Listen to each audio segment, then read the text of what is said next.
We are in Parashat Matot. This year we have 2 weeks separate. It's in Israel. In Israel we learn this week Matot and next week Masei. Finally, this is where the diaspora is going to catch up to us. In the diaspora now is Parashat Pinchas, but next week they're Matot Masei. So by the time we learn Devarim, that's it. We catch up. Don't have to say anymore that we are one step ahead. So we are finishing the book of Bamidbar, which I mentioned already a few times. Bamidbar, it's exactly how it sounds. Bamidbar, in the desert. So we're finishing the era. That's it. Moshe Rabbeinu is about to die. They already know he's about to die. Aaron and Miriam died already. And this week's parasha, we're talking about a certain concept that, this is what we're going to talk about today, something that we all share, that is extremely negative, something that we all would like to either get rid of completely or to diminish 90%, something that is almost impossible not to overcome, something that I get affected by 1 to 100 times a day, and that's the fact that we all get angry all the time. And the irony here, or the joke here, is that we get angry and then right away we really get upset that we got angry. Or I completely change my mind. In Hebrew it's called להתחרט. I retract, I take it back. That's the funny thing. It's not funny, but when a person is angry, they're not themselves, and then what do they say when they apologize? It wasn't me. It's not me. It's not even. But the reality is that we all constantly get upset. We have anger. We all share this midah, this character trait of anger. And maybe outside in the open, people don't look to you so angry. Go to their home and see how they behave when there's nobody next to them. That's where you're going to see the real anger that we all possess. And like I told you, in front of other people, we're very, hi, how are you? And he's so nice. Go to his home and see how he behaves behind the doors. So, and again, chas v'shalom, I'm not putting anybody down in any type of way. We all share this. I don't know many people that they don't have anger. And some people, they get angry like that. Some people, it takes them a little bit longer to get angry. But we all have this kas in us, this midah of anger. And that's what we want to focus on today. Now, I don't want to focus on the fact that we have anger. I want to focus on the fact, why is the Torah so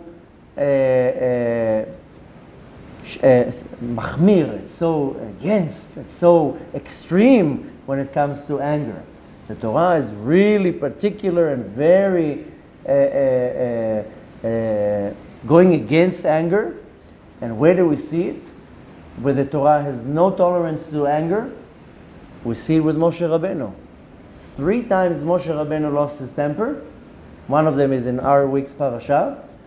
And every time he got punished severely. That we see here that the Torah has 0 tolerance to anger. Even Moshe Rabbeinu, I don't care who you are. You can be a Moshe Rabbeinu. You lose your temper, you'll get punished. And like I said, it doesn't matter who it is. And we're talking here about Moshe Rabbeinu. But even if you think that you're such a big hotshot, and many people say, oh, what are we talking about? Look how great I am. The Torah has 0 tolerance to anger. And actually, in Chazal, for our sages, this is considered one of the most severe sins, is to lose your anger. So we sin severely many times a day. How many times you lose your anger? You have to actually put yourself under a monitor how many times you lose your anger, or lose your temper, better said. Now, we're going to have a lot of big questions today. And first of all is, why do we have this anger?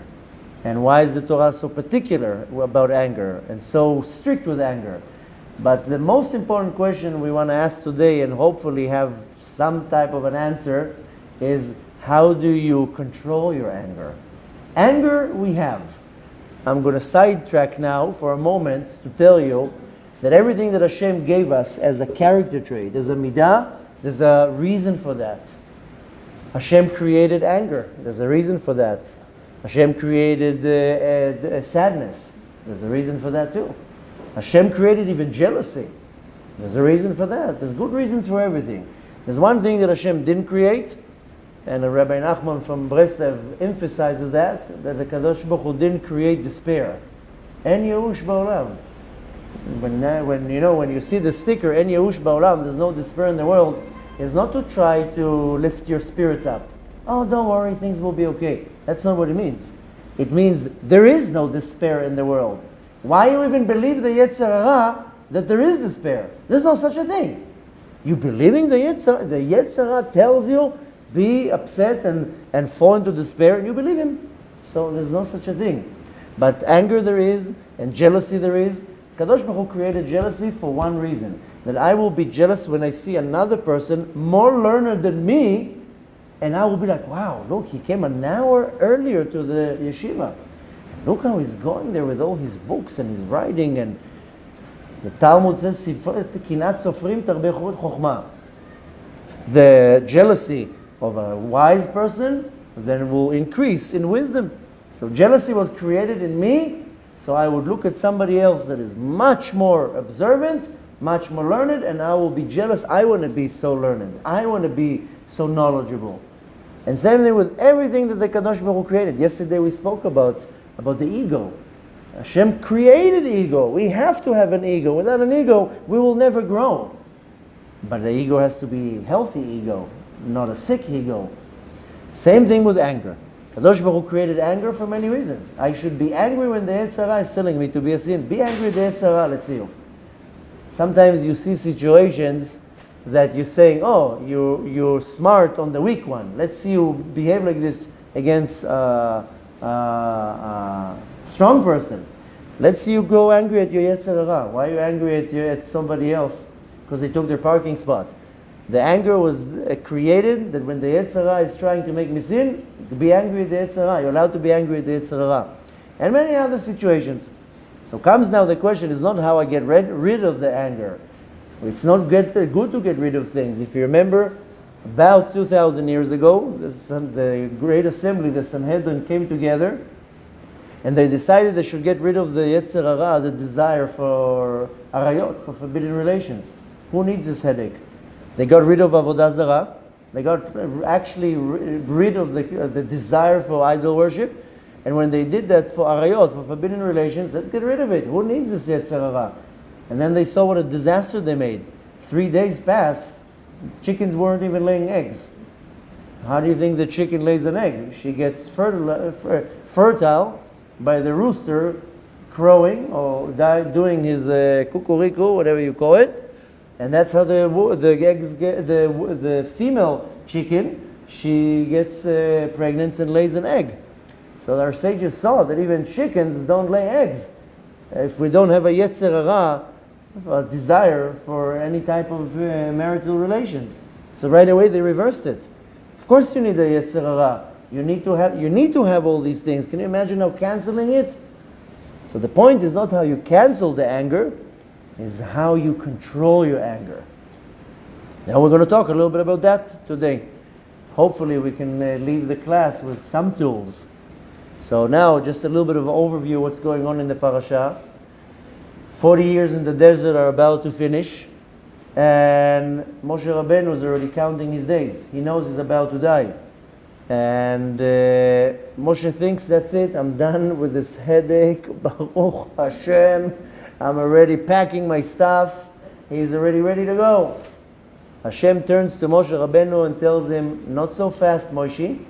I have one last task for you. Oh. One more, yes, and that is the most important shlichut, the mission you need to do in this world before you leave. You cannot leave this world without this specific one. You can already imagine Moshe, okay, last one, right? I'm out, I'm going. Yes, what is this last mission that I need to do? I want you to have revenge over the nation of Midian. Nekom et nikmat bnei Israel, go and revenge the nation of Israel. Me'et Midianim, go against the Midianites and I want you to have revenge of them. And I want you to destroy them. That's what you want me to do? Before I die? Tell me to build a monument, I don't know what, build Bet HaMikdash. You're telling me, days before I die, you want me now to go against Midian and to revenge? Since when's the Torah is telling you to revenge? It's not something that is in the Torah. The Torah tells you you're not allowed to revenge. And you're telling me, well, not me, Moshe Rabbeinu is telling Hashem, you're telling me, you want me the last few moments of my life to go and revenge, to wage war and to destroy a nation? Why? If I may ask. Okay, why? Why is Moshe Rabbeinu has to go and destroy the Midianites and to have revenge over? So, the Midianites are the first anti-Semites in history. They had no reason to hate us. They had no reason to go against us. Literally, we didn't anything to them. Amalek, maybe you can, maybe. The Canaanites, maybe. And Midianim, what did we do to them? We didn't do anything to them. We didn't bother them. We didn't get into any business transactions with them. We didn't do nothing to the Midianim. Why you hate us? The Midianim were the first anti-Semites. They had zero reason to hate us. This was only Sinat Chinam. Sinat Chinam is hate for no reason. Baseless hate. No reason. We didn't do nothing. I can probably find kind of some reasons about other people why they hated us in the past. Specifically with this nation, zero reasons. This is Mamash Sinat Chinam. Now, what's the background of Midian? When we just read about Balak and Bilam. Balak, of course, wanted to go against us. He goes to Bilam. You remember the story. This should be fresh in your mind. And their plot doesn't come to fruition. Doesn't work. What do they decide to do? Balak says, listen, if we couldn't cut their heads off, if we couldn't curse them, I'll tell you what. Let's just send the girls there. Take the girls, dress them with mini skirts, put some lipstick on them, and high heels. Send them, they'll take care of business. And you know why? Their God cannot stand anything that has to do with filth and what's called zima. Zima means that you take anything that has to be holy in the department of marital relations and you make it filthy. Okay, what do? They send Bnot Moab, the girls of Moab. They bribe them, they pay them, I don't know even what they do to them. They tell them, go here and start tempting the men. Go out with the men. Start making problems in the nation. And that's what happens. A big plague happens, all the women come, many sins happen. But out of nowhere, we didn't invite her, but comes this lady that causes even a bigger problem. We just read about her last week. Her name is Kozbi. Kozbi was the daughter of Tzur, the king of Midian. The king, the president. Now she comes. Who asked you to come? Who invited you? And she goes and gets a nasi, a prince in the house of Israel, and she sins with him in front of everybody. She makes a gay parade in the street. Let's show everybody. Who are you? Who invited you? Where are you coming from? So she comes and she makes even a bigger problem. And she's a Midianite. She's coming from Midian. And needless to say, what it caused, a great plague, many casualties, was a big problem. Baruch Hashem, Pinchas stood and finished the business. So we see here, and this is very short. I don't want to get into length into the story. If you're not familiar with the story, then open the Tanakh and the Torah and read. But nevertheless, Moshe Rabbeinu gets the order from Hashem, and Hashem tells him, go and revenge. I want you to go and destroy them. They need to learn that they can't do that. They need to learn that if you mess with us, we're going to destroy you. If you're going to come to harm us, we're going to destroy you. As nice as we are, as nice as we don't, we're not looking to get into war. We're not looking to cause any problems. But if you are going to come to destroy me, the Torah tells you specifically, somebody's coming to kill you, then wake up earlier and you kill him. Nevertheless, this is the last mission that Moshe Rabbeinu gets from the Kadosh Baruch Hu right before he dies. Now, we have to understand that everything originates from the spiritual world, of course, And when it says there is a nation called Midian, then we can already go back to the spiritual level to understand that it means there is a klipa called Midian. A klipa is a negative energy, a husk, a spiritual force that goes against Kedusha, that usually will come to harm us, and there's many different types of klipot. There is a certain a klipa, that is called klipat Midian. And this is an extremely harsh and ruthless klipa. There are many types of klipot, by the way, and I know we spoke about it a few times, but there are 7 nations that we had to conquer. They correspond to the 7 main klipot. There are 7 main klipot. Klipa, again, is a negative force that will oppose Kedusha. And we have the ability to feed it and make it grow with our sins. But nevertheless, there is one klipa that does not belong to this group of 7 klipot, and some will consider it one of the harshest klipot out there. It's called klipat Midian. What is the characteristic of this klipa? Sinat chinam. Baseless hate. I hate you for no reason. Now, where will this hate come from? It will come from geava, from pride. You bother me. But what did I do? You're just there. I just don't like when you're there. But I didn't do anything to you. But you're in my face, and I don't like you. You breathe in my area. This is sinat chinam.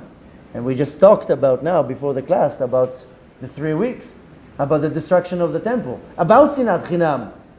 And we still have it amongst us, because we are affected from this klipa. We are affected from this klipa. If you hate another person that didn't do anything to you, pure sinat chinam, then you are affected by this klipa. You are affected by the virus. Now, what is the theme of the klipa, or what is the main characteristic?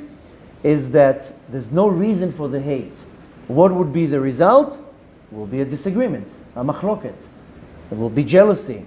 Will be lashon hara, will be all these things. Why? Because this person bothers me. I don't know why. I can't stand him. Now usually, why can't you stand him? Because he's better than you. He's stronger than you. He's smarter than you. He's more rich than you. He's more successful than you. Maybe his wife is more attractive than yours. I don't care what. But that person is a sore in your eye. You don't like that person. But what did he do to you? Nothing. You bother me. You're sitting in my seat. How many times you go into the shul? You're sitting in my seat. Excuse me, I will move 1 seat down. You don't have to kill me for that. Nevertheless, this sinat chinam, this klipa, is going to affect a person that they just hate other people for no reason. What would be the bottom line? And a machloket, a disagreement.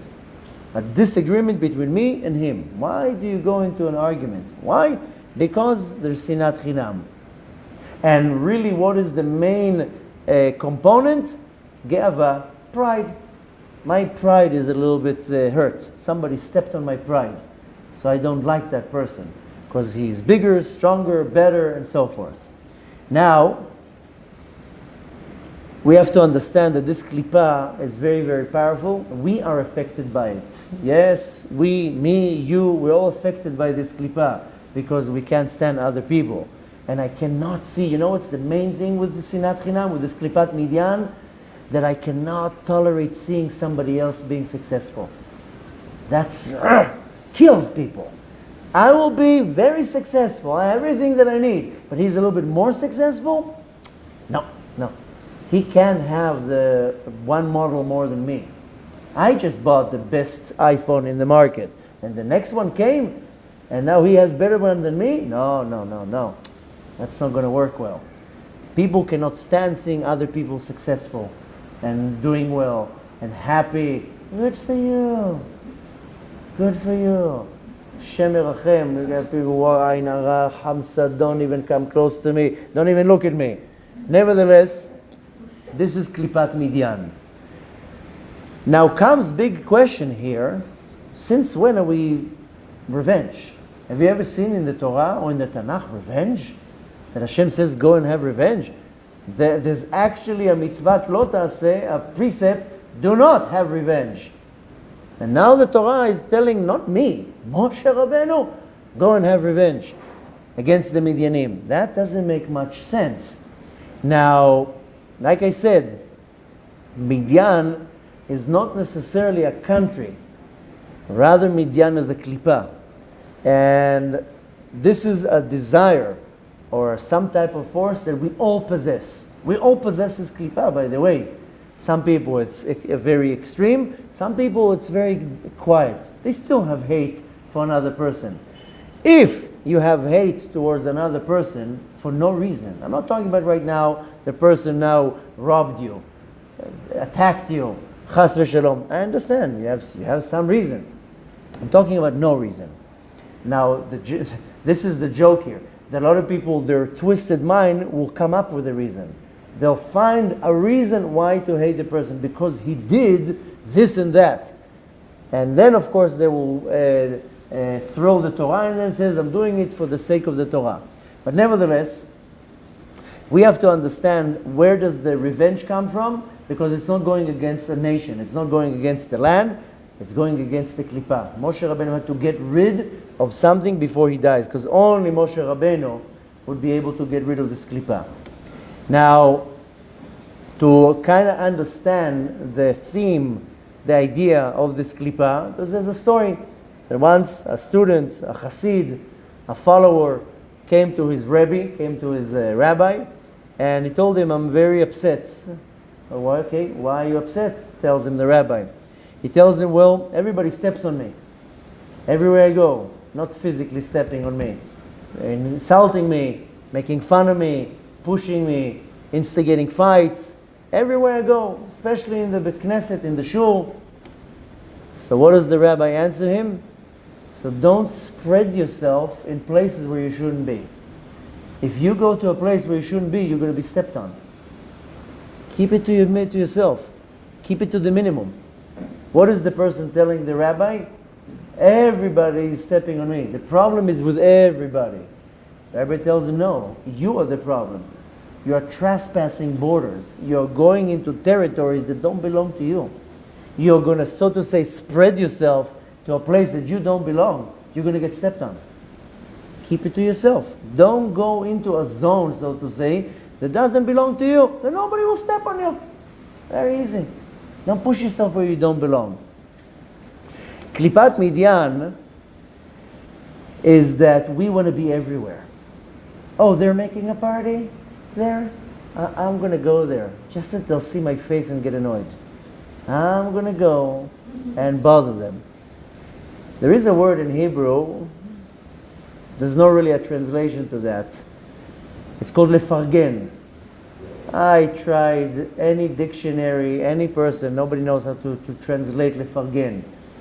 Lefargen is when if you do something good and I say something about it, but in a very positive way. It's not encouraging, not congratulating. There's not really a word for that. No, there's really not a word. If somebody will ever come up with this word, it will be amazing. Lefargen. Yeah, lefargen. Firgun.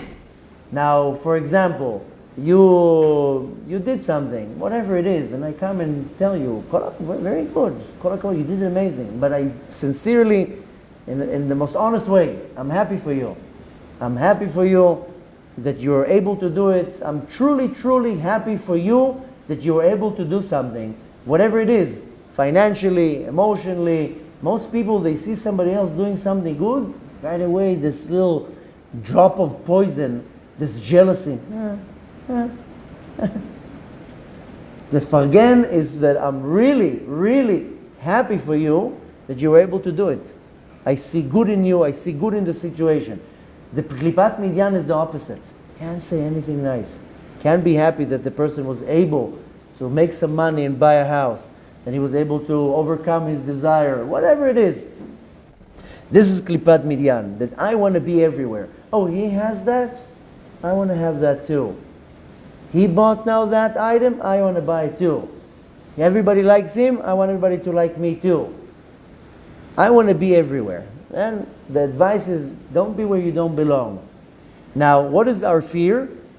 That if he will have, I won't. That's the fear of most people. Oh, he's coming to take mine. No, he's not. Nobody's going to take anything that belongs to you. And that's what you see even in great people, great scholars and rabbis. And what I'm talking about now, I'm all talking about us in religious areas, in observant people. People are afraid that if you will have more, I will have less. That's how pathetic it is. And what would be the result? What should I do? I should fight him. If he's now coming and he's getting more popular and stronger or richer, or people who go to more to his class, how many times you see that? That's how sad it is. In the religious world, there's many rabbis, many speakers, and you know what? This group of people, they like this rabbi, and this group of people, they like that rabbi. Everybody likes their rabbi or their speaker. That doesn't mean that everybody has to like everybody the same. But many times, a new person comes into the territory, so to say, and he's maybe more interesting, a more nicer way of giving over a class than the others. Oh, now he's going to take my students. He's going to take my followers, my congregants. And you see people going against other people. Why? Because if he will have, I will lack, which is the biggest mistake. Don't you think Hashem has enough? Hashem has enough for everybody. And if Hashem decides to give you more, it's because that's what Hashem decided. Nevertheless, I have to understand, why am I saying all that? Because we all possess it in us one way or another, each one in their territory. One person can have a store, the store next door will have a problem with him. One person will do a certain business. I can only give examples on myself. I told you many times, 16 years ago, 15 years ago, when I needed to make Parasha, I got married, I started having kids. So I had a photography business, and I was a wedding photographer. And in the neighborhood, in the community, in the area where I lived, there was only 2 photographers there. And one became my best friend. We were sharing knowledge, sharing pictures. We would show each other pictures. We became very friendly. That's how it should be. We weren't afraid of each other, that you're going to take my parnasah. But there was one photographer that he thought that I'm his biggest enemy. You were coming to take my parnasah. And he did whatever he could to sabotage everything that I did. Trashed me, badmouthed me, whatever it was. And when I would see him, I'd tell him, you think I'm your enemy? So what, you think you're the only one in the world? There's going to be, there's going to be others. And don't worry, Hashem doesn't take, I cannot take your parnasah. I cannot take your customers. It's the biggest mistake that you think that person will take my customers. No, they won't. Your customers are yours, your parnasah is yours. And this person was so bitter. I bet you that up until today he doesn't like me. He would look at me like how dare I was born and came into the world. And you know what bothered him? So yes, I was a little bit better than him. So people came to hire me. He thought that I'm now doing something. Why is I'm getting the job? Because maybe I give a better service. And you know what? I was much more expensive than him. Much more expensive than him. And still, people said, I like him. Okay. So you like blue, I like green. So what? Everything comes from Shamayim. So I'm saying that because we all possess it one way or another. When I will tell you this example on something that doesn't belong to you, something that has nothing to do with you, you will be shocked. Why would they do that? But when it has to do with you, then you don't say that anymore. Why is that person doing this to me? Why is he coming into my territory? If he will have more, I will have less. This is Klipat Midyan. We all possess it. We have to be very, very cautious because it causes us to hate another person for no reason. What is Hashem telling Moshe Rabbeinu? This Klipa you have to kill from the root. Don't just chop it off. Pull it from the root. And only Moshe Rabbeinu can do that. Moshe doesn't want. Moshe Rabbeinu says, I'm sorry, my dear master of the universe, I don't want to do this. And Moshe Rabbeinu has a very good reason. You know why? Moshe Rabbeinu lived in Midian for many years. Moshe Rabbeinu says, no, I have drank from their water. I can't go against them. Look at who he married. The daughter of Yitro. Yitro was Kohen Midian, the prince of Midian.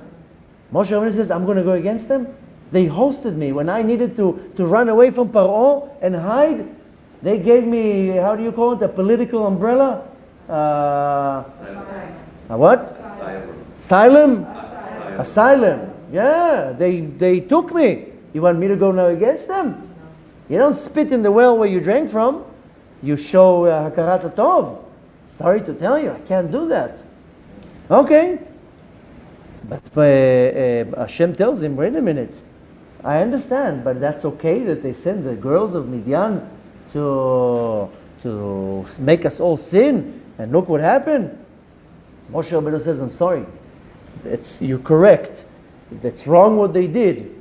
But one time they did a favor to me, I can't go against it. This is how powerful Moshe Rabbeinu, and he says, no, I cannot do that. This is where we actually learn that. A person did you a favor once, you remember it. Don't forget when a person did to you a favor, even 60 years later. Nevertheless, what is the solution? Moshe Rabbeinu says, okay, I won't do it. I will send Yoshua to do it. No problem. Sorry, Pinchas. Moshe Rabbeinu takes Pinchas.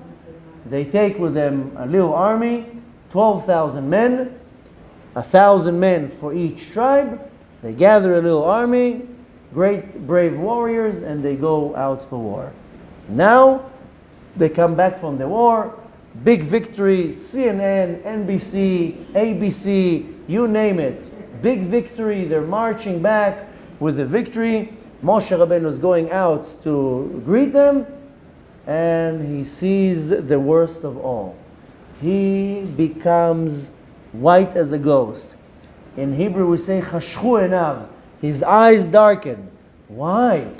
What does he see? They come back, the warriors, with the loot. And what are they coming back with? With the women. They took the women. They brought the women back. The soldiers are allowed to go and fight the enemy and to take a woman as a wife or whatever. And then what does he see? I told you to go and destroy them, and you coming back with the women?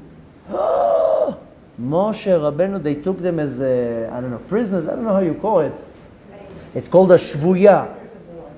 Yeah, a prisoner of war. But we know that. Veshavita shivyo, we know that from the Torah. A soldier goes out, he sees a beautiful woman, he can take her.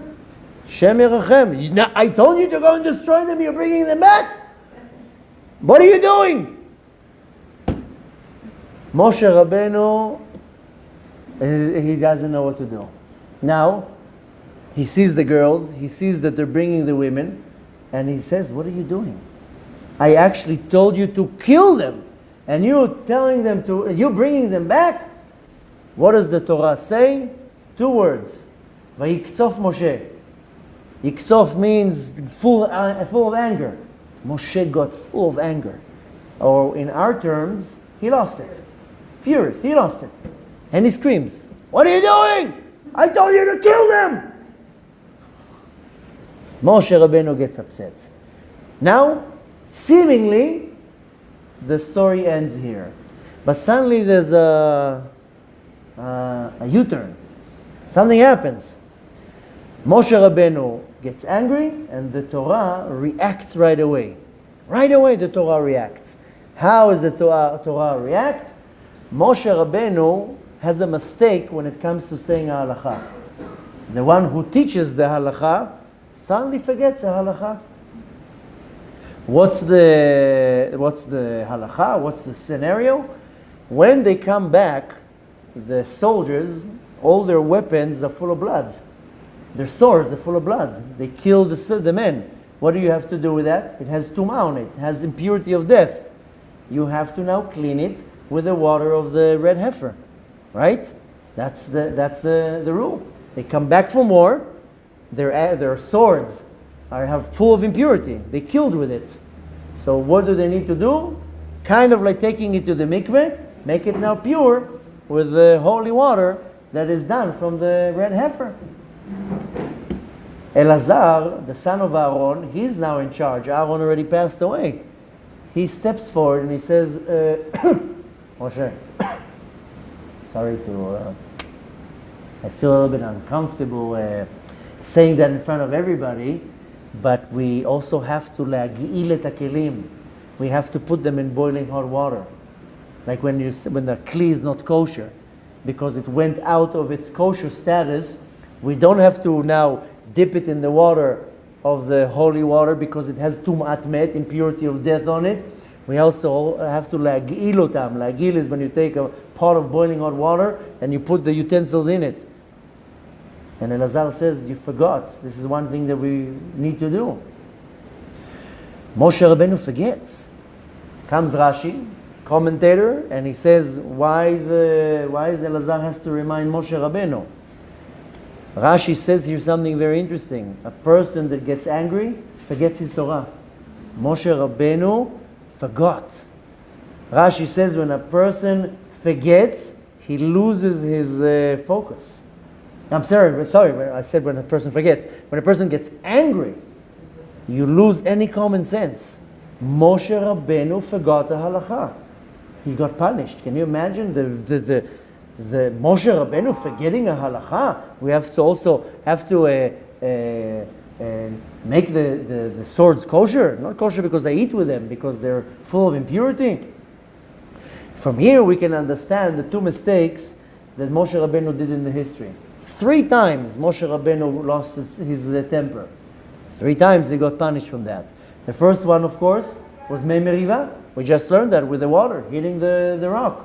Again, we see Moshe Rabbeinu got punished because of anger. And the first time was in Parashat Shmini when he had an argument with Aaron HaKohen. If you remember, there's in the inauguration of the Mishkan, Nadav and Avihu, they die. Aaron becomes a mourner. Now he's not really a mourner at this point. The halacha says that when a person dies, till the body is buried, the relatives are not really considered mourners. It's called onen. I lost a relative, chas v'shalom lo aleinu v'lo alechem, but it's not buried yet. Once the body is buried, then I become a mourner. Then I have to mourn for 7 days, 30 days, and a year. But the body was not buried yet, so this status is called onen. It has kind of the same status of a mourner. What happens? Nadav and Avihu die. The bodies are not buried yet. Aaron is a onen. What does he say? I can't eat from the korbanot. I'm now mourning the death of my sons. I can't eat from the korbanot, from the sacrifices. Moshe Rabbeinu comes in. He walks in and he sees the sacrifices. He gets upset at Aaron. Why aren't you eating?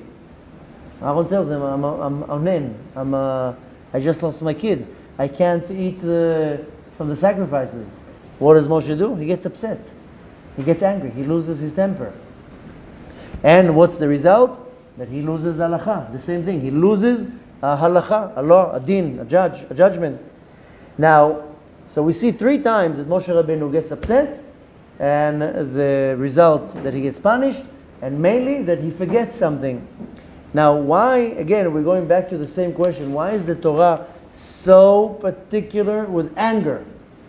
That Moshe Rabbeinu 3 times loses his temper and he gets punished. So, let's go a little bit into the text, into the script. Why so bad anger? So, one of the first places we find in the Talmud about anger, this can be found in a tractate that is called Nedarim, specifically in page 22. And it says as follows, Amar Rabbi Yonatan. Rabbi Yonatan says, Kol hakoes, any person that has anger, Kol minei gehinam sholtim bo. All the powers of Gehinom control him. That's pretty harsh. A person loses his temper, he has anger, now all the powers of Gehinom control him. It says there, Kashe hakas legufo shel adam, anger is the most harshest thing for the body of a human, כאילו נידון בדיני גיהנום. Like as if the body is now being taken to Gehinom and be judged in Gehinom as of this moment. That's what one of the Mefarshim, the Rosh, that's what he says. So Rabbi Yonatan says, a person has anger is like as if he jumped head first into Gehinom. Then all the powers of Gehinom control him. The commentary, the Mefarshim says, no. It's affecting the body like as if the body is right now in Gehinom. Just imagine how much sickness comes to the body from anger. Now, what does it really mean? That a person, when he has anger, he suffers. He takes on himself Yisurim, different Yisurim, like as if he voluntarily walked into Gehenom. Here, butcher me, kick me. That's what the Talmud says. Now, there's a saying that it says a person lives off of what he eats, but he dies from what eats him. That sounds much better in Hebrew, of course, but in English, kind of makes sense. You live off what you eat. You eat vegetables, you live healthy. But what kills you? What will kill you? What eats you? Eats me from inside, that will kill you. So here we see the first example from the Talmud, how severe the anger is. And people will actually get sick and chas v'shalom die from what eats them from inside. Literally eats them from inside. Next, another place in the Talmud can be found in Tractate Pesachim, page 105, Kufhei, 105. And it says, Rabbi Shimon ben Elazar, Rabbi Shimon, the son of Elazar, he says, "Hamekareh begadav bechamato." When you lose your anger, it's you like kind of like ripping your clothes. Sometimes, what does it mean you're ripping your clothes? Some people, when they anger, they punch they punch something, they break it. Why you break it? You fool! You just sometimes somebody gets angry, he smashes his TV because the football team that he likes lost. Well, you fool! Why are you smashing the TV? The phone doesn't react. You got a bad. You just smash the phone on the floor. You fool! $1,000 you just smashed. So the Talmud, Rabbi Shimon ben Elazar says, "Hamekareh begado bechamato." That's like as if he's doing idol worship. Why are you doing that, you fool? You're punishing yourself with your anger. It says, "Yeheh be'enecha ke'oved avodah zara." That person is like an idolater, like an idol worship. Why are you doing? You see the stupidity here? And sometimes when people get upset and lose their anger, they bring on themselves all the punishment. They punish themselves. And 5 minutes later when they relax, what did I do? So there we see two examples from the Talmud. Now let's take it a little bit more to the Kabbalistic approach. Rabbi Chaim Vital says, the student of the Arizal, Rabbi Yitzchak Luria, says in the place that is called Sha'ar HaYichudim, in the books of the Ari, in the scripts of the Ari, it doesn't call books, rather Sha'arim, gates.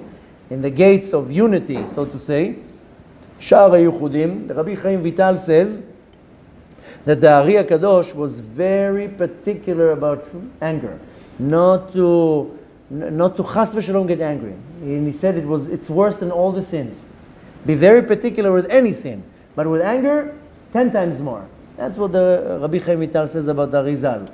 And it says, the Ari explains that every sin that you do, it damages an organ.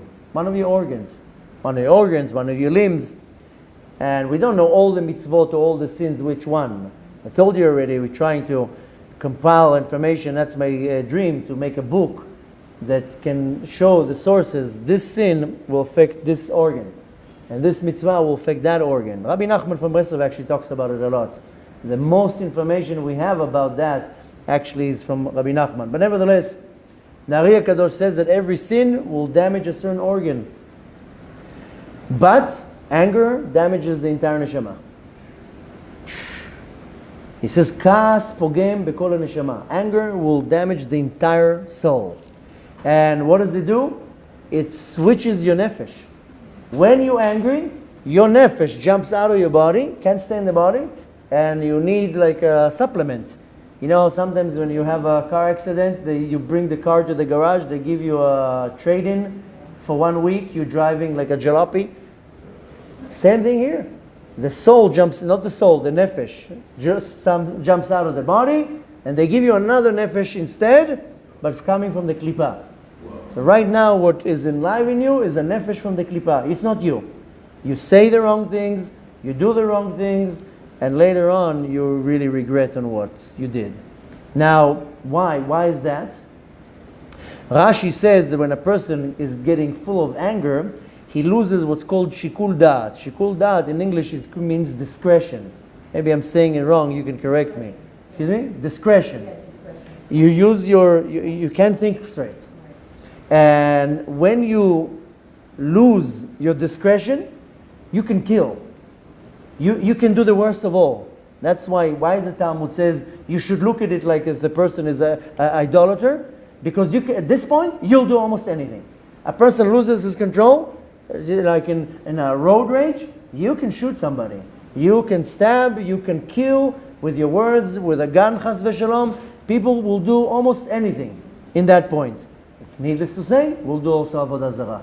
If I'm able to lose control and I don't have any control, I will also bow to an idol. And not necessarily physically bound to an idol, but rather doing idolatry. And there is a famous story. I told it in length in one of the other classes. I don't want to go into length now. But I told you about a story with David and Yonatan. And David was not king yet, but he knew that Shaul is not so happy with him. He felt it in the air. Okay, there was once a Rosh Chodesh meal. David HaMelech did not show up. And he told Yonatan, tell me what was going on there, if Shaul was asking about me. Sure enough, then Shaul looks around and he sees that David HaMelech is not there. Well, he wasn't the Melech then, he wasn't the king then, but he sees David is not there. He tells his son, Yonatan, where's your friend? So he says, well, he went to his family. He went to have the meal with the family. Anyways, to make a long story short, Shaul HaMelech becomes very, very angry, and he pulls out his sword and aims it at Yonatan, his son. He's about to kill him. And I told the story in length a few classes ago, but you see here that a father, a king, almost kills his son from anger. Because why? Because Jonathan told him, what's the big deal? What, he can't go to his parents? He went to eat by his own. He went to Bethlehem. What's the big deal? He has to sit in your table. What did he say? Just answered him back. And Shaul almost killed him. Went, with the sword already like that. So you can see when a person is angry, he can kill his son, chas v'shalom lo aleinu. As they say, who knows where it's going to take you? Be very careful with your anger because you don't know where it's going to take you. Now, there is another story in the Torah, in the Tanakh, very, very close to the story that I just told you. This story is about a certain individual called Eliav. Eliav was the older brother of David HaMelech, the son of Ishai.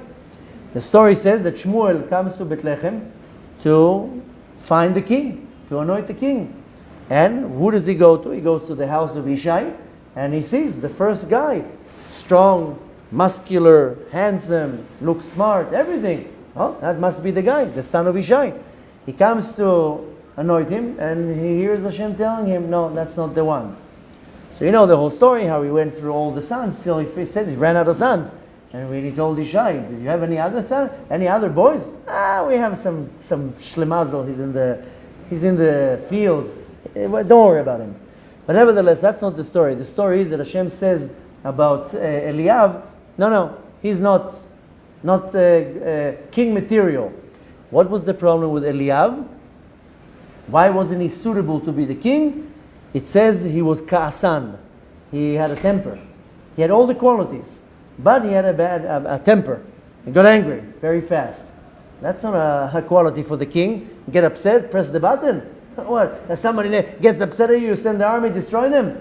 That's not a character trait that you want for a king. So nevertheless, we see also many other stories in the Torah, in the Tanakh, that anger is not a good thing. Now, again, we're back to square one. Why is the Torah so particular with anger? Why? I understand that it's bad, but why is the Torah so against anger? Now comes the other question is, what do you do to overcome the anger? Comes here another question that I want to sidetrack, because I told you that Rashi tells us here in this parasha that Moshe Rabbeinu got upset and he forgot the halacha. Comes here another question. Why is Rashi now, suddenly you remember?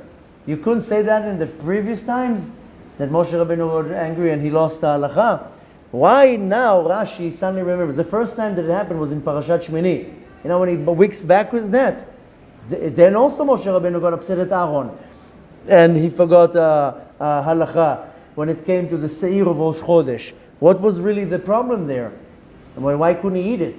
So the explanation was that Aaron says, from the special sacrifices I can eat, from the seir of Rosh Chodesh I can eat, but from the sacrifice, the special sacrifice, that I can eat. But Moshe Rabbeinu lost the halacha. How come then Rashi doesn't remind us? And not in Parashat Shmini, not Parashat Chukat. Also in Parashat Chukat, there was the same story with we just read that, with the water. Moshe Rabbeinu loses his temper. And why is Rashi not telling us then? So the reason why is because in both parashot, in Shmini and Chukat, we can what's called lelamed zchut on Moshe Rabbeinu. Listen, he didn't know, maybe it wasn't so severe. You can kind of say it wasn't as bad, so to say. Because in Mei Meriva, one can say, Mei Meriva was the situation with the whale, we learned about that. One can say, listen, he didn't see the whale, what do you want from him? If you remember, we said that the whale was a rock, the whale was not a hole in the ground.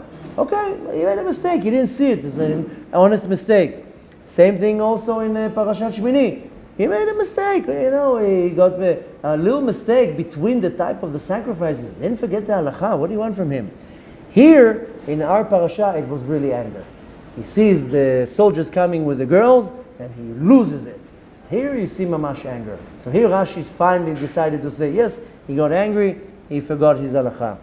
Now, back to our major question is, what do I do with the anger? To get rid of the anger, I can't. By the way, you can reduce it.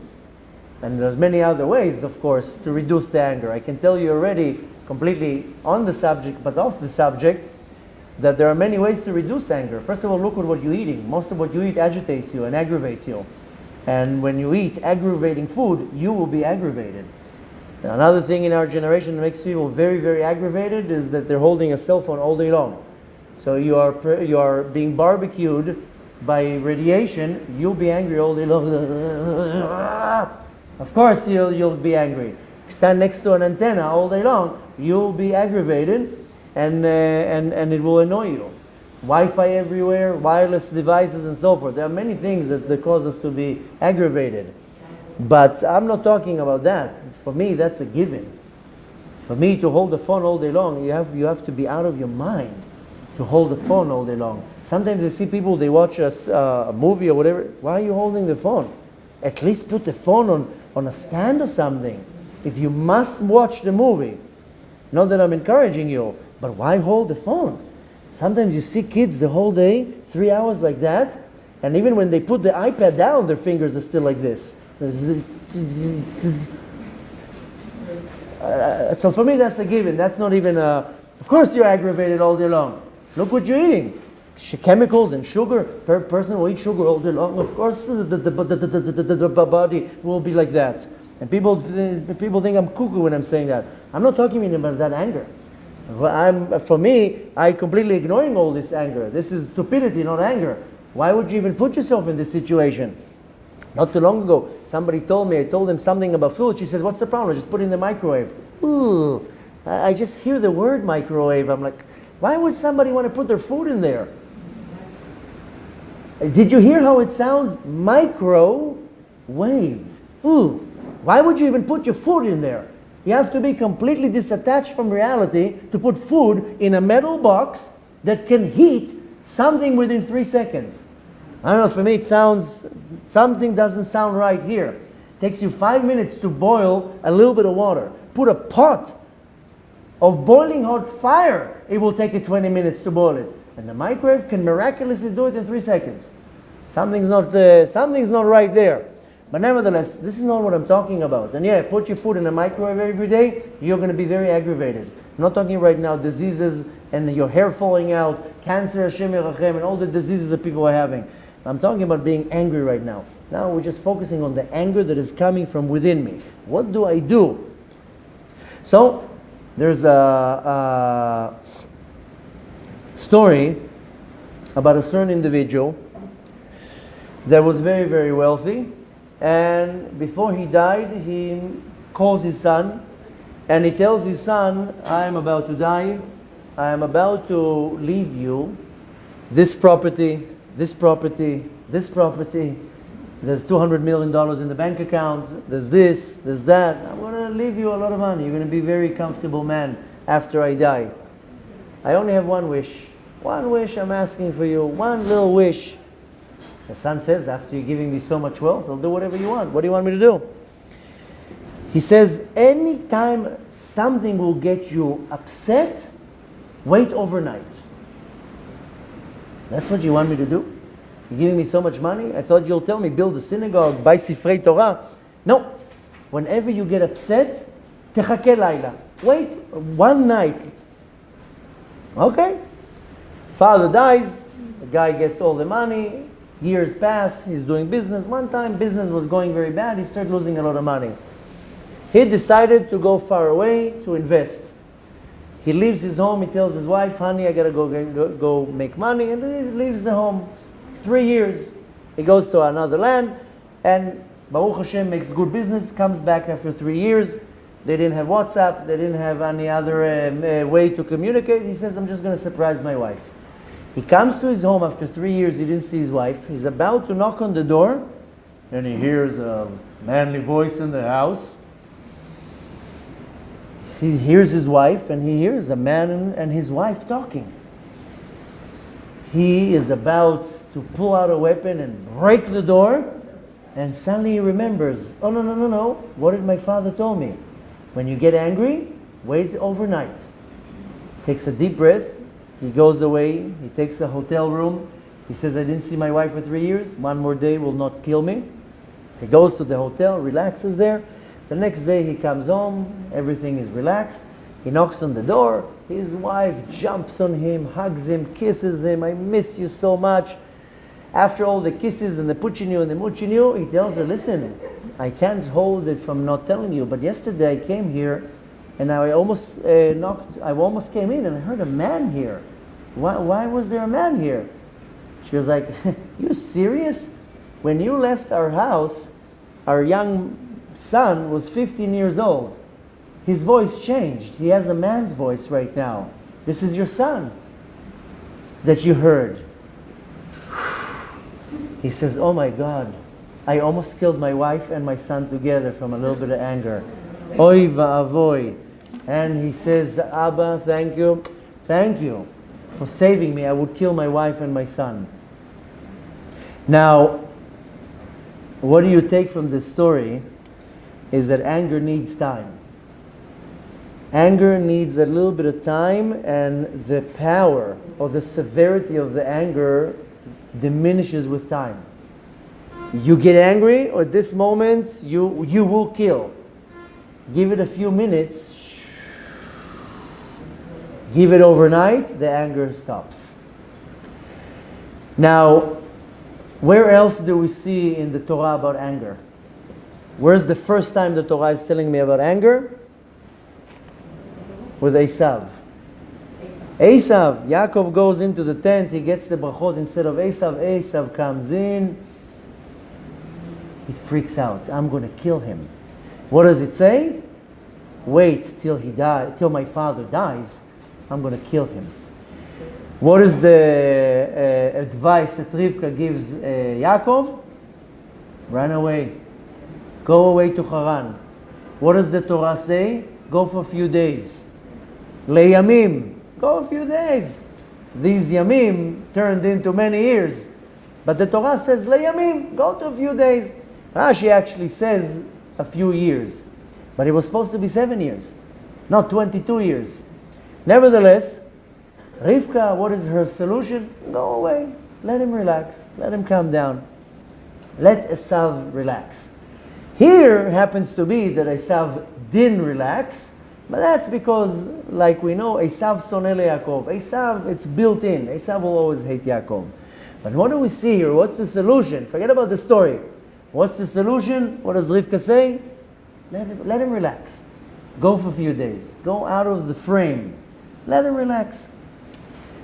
Next week we're going to read about a very interesting concept in Parashat Masei about the city of refuge. A person kills somebody by mistake, and what is the solution? What the Torah tells him? Run away to a Ir Miklat. When can you leave the Ir Miklat? When the Kohen Gadol dies. That's when you can leave the Ir Miklat. What really is the idea behind it? The Goel Adam, the one that is asking for your blood, he will come down. Years will pass. 10 years, 20 years, 30 years. Years will pass. It will relax. Anger diminishes with time. Whether you like it or not, whether you acknowledge it or not. What is the trick here? If I want to overpower anger, I have two tricks here. The first trick is to wait. Don't react. You get angry, take a step back. Or as the story says, wait overnight. You'll see that the anger calms down. Yeah, I know most people can't wait overnight, so wait 2 minutes. Close your eyes and start counting down. 120, 119, 118. Count 2 minutes. Relax. I guarantee to you that after 2 hours, 2 minutes, things relax.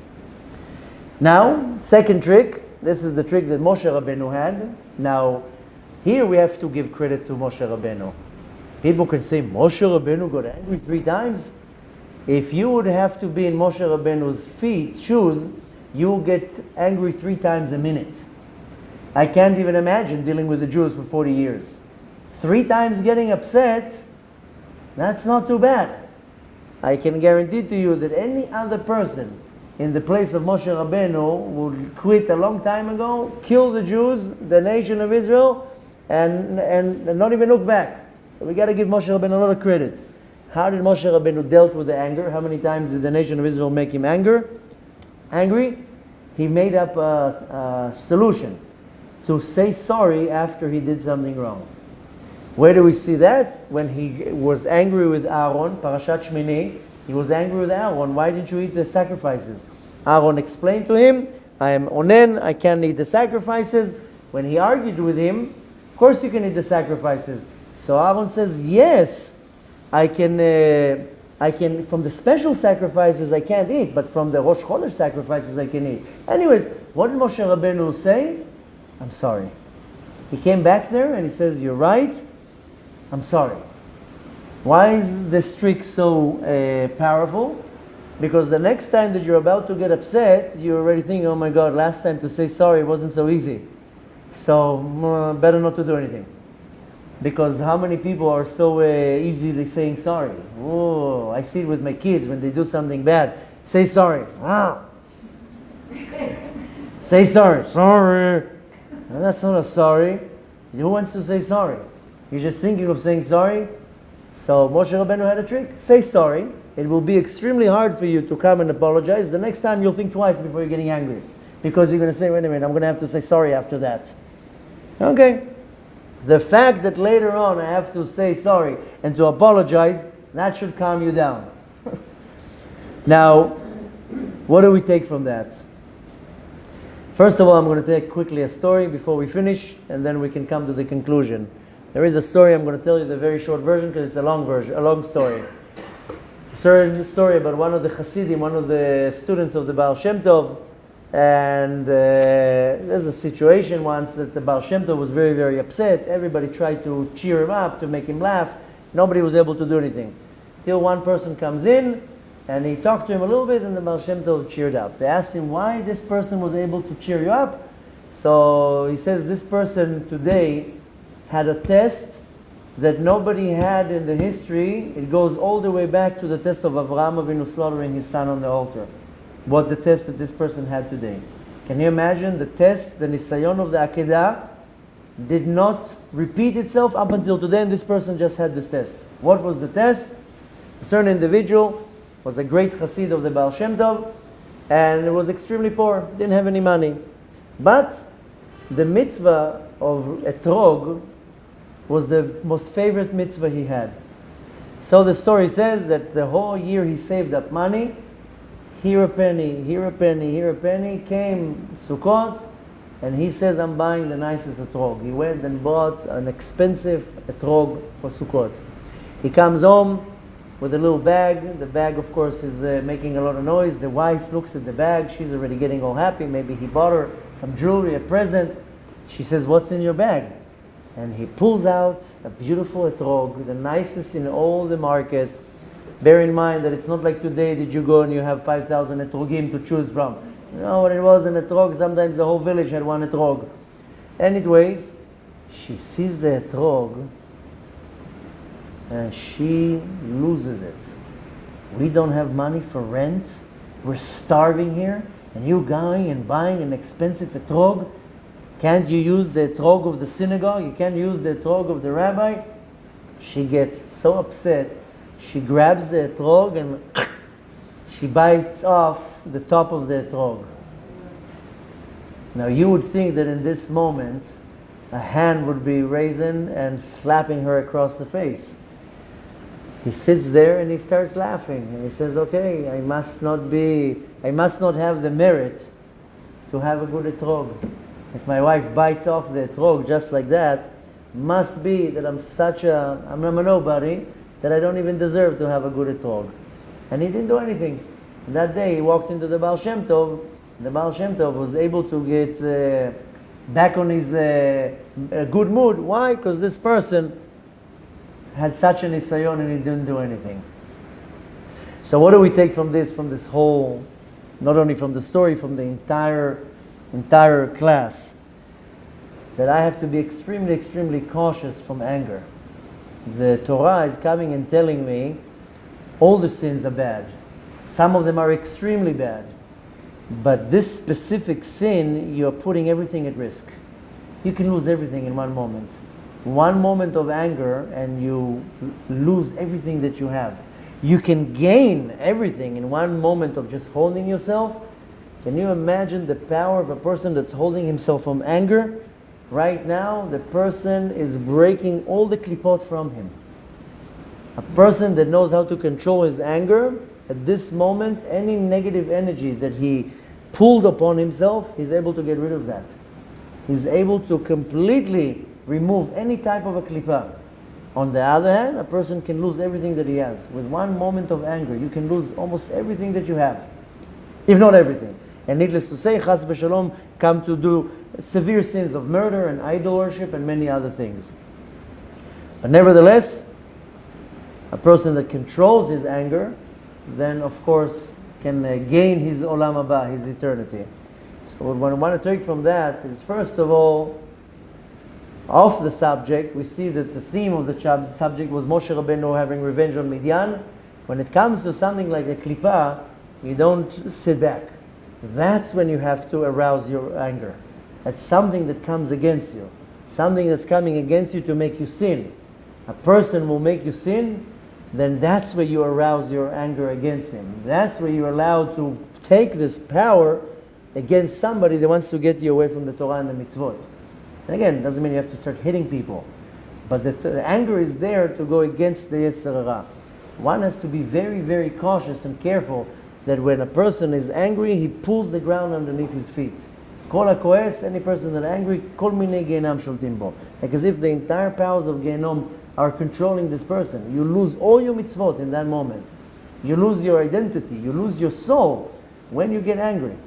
So one should be so cautious to bring himself to a point, how am I not getting angry from anything? And I'm not talking about, before I mentioned about the right nutrition, not to be so exposed to radiation, not to be exposed to so many different things that will cause the person to be aggravated and agitated and annoyed. But nevertheless, one should do whatever they can in their power to be away from anything that will cause him to be angry. And if you know something causes you to be angry, then keep a distance. Move back. Don't get yourself into a situation you're not going to be able to get out of. So B'ezrat Hashem, especially now, we're in the 3 weeks, it's the time that we're all angry. We don't have Bet HaMikdash. It's a hot season unless you live in Australia. But nevertheless, sometimes the sun is the heat, the sweating gets us angry. Some people not. But the point is that we have to remember that we have to constantly have the right mind frame, not to lose our discretion, not to lose any type of balance in my life, to constantly understand that I have a danger, that the ground can be pulled off my feet and under my feet, and Hashem Yerachem will take me. Constantly be aware of that anger is around, and needless to say, when you're already in the situation that you're angry, then don't react. put a little smile on your face, take a step back, count down from 120, 2 minutes, just relax. If not, wait to the next night, pass a night, then deal with things. You'll see that life becomes a little bit more calm. You deal with things the right way. You're able to keep things a little bit more under control. And the point is that you really want to minimize as much as possible any type of anger. When a person is angry, is mamash kilo going against the Kadosh Baruch Hu. So we want to take from that the importance of keeping yourself calm, not getting yourself in a situation of being angry. Needless to say that this klipa of Midian, it what gets you aggravated. This jealousy and animosity, and he has, and why he, and not me. B'ezrat Hashem, we should all take from that how important it is and control our anger. If a substantial amount of people will have their anger under control, the energy in the world will be a little bit more relaxed.